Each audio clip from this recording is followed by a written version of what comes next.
children, in this video we will read about very important topic which comes under the topic respiration, and this is transportation of oxygen and carbon dioxide in human beings.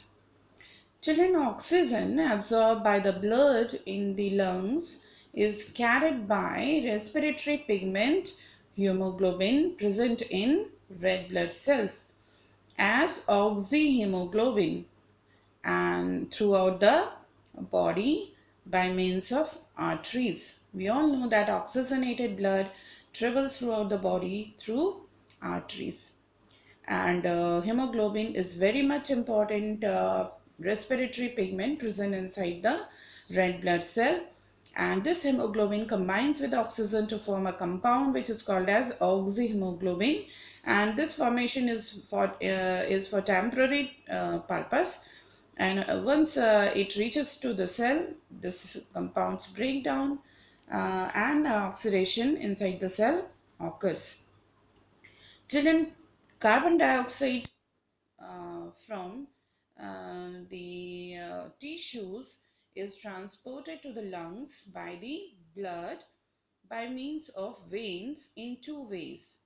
We all know that impure blood, that is carbon dioxide rich blood, travels through veins, and this movement of carbon dioxide, this transportation of carbon dioxide occurs in two ways.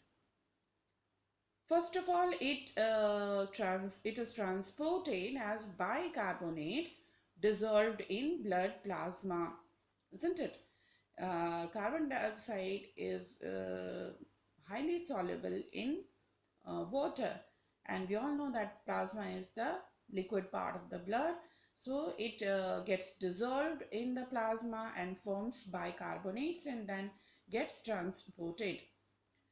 And at the same time, some of the carbon dioxide may combine with the hemoglobin of RBC and forms a compound which is called as carbaminohemoglobin.